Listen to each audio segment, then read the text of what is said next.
बिस्मिल्लाहिर्रहमानिर्रहीम। अस्सलाम वालेकुम।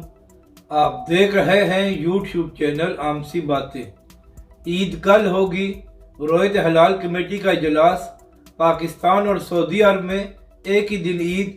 इस वीडियो में हम इसी के मुतालिक बात करेंगे। नाज़रीन कराम, जो खबरें सामने आ रही हैं उसके मुताबिक बहुत चांसेस हैं कि सऊदी अरब में चांद नजर आ जाए और वहाँ पर कल ईद हो।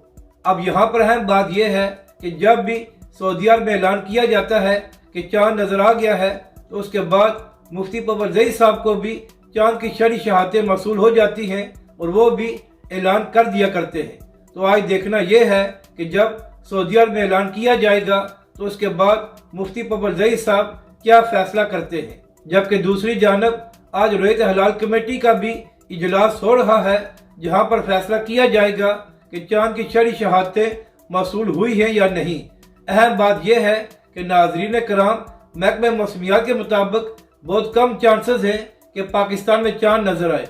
तो अब देखना यह है कि रमज़ान के चांद की तरह आज भी रोयत हलाल कमेटी रात 10 बजे तक चांद का इंतजार करेगी या उससे पहले पहले फैसला कर लिया जाएगा। और अगर नाज़रीन कराम आज भी रोयत हलाल कमेटी का इजलास रात 10 बजे तक जारी रहा तो फिर हो सकता है कि पाकिस्तान में भी चांद नजर आ जाए, वरना महकमे मौसमियात की यही रिपोर्ट है कि पाकिस्तान में चांद नजर आने के बहुत कम चांसेस है।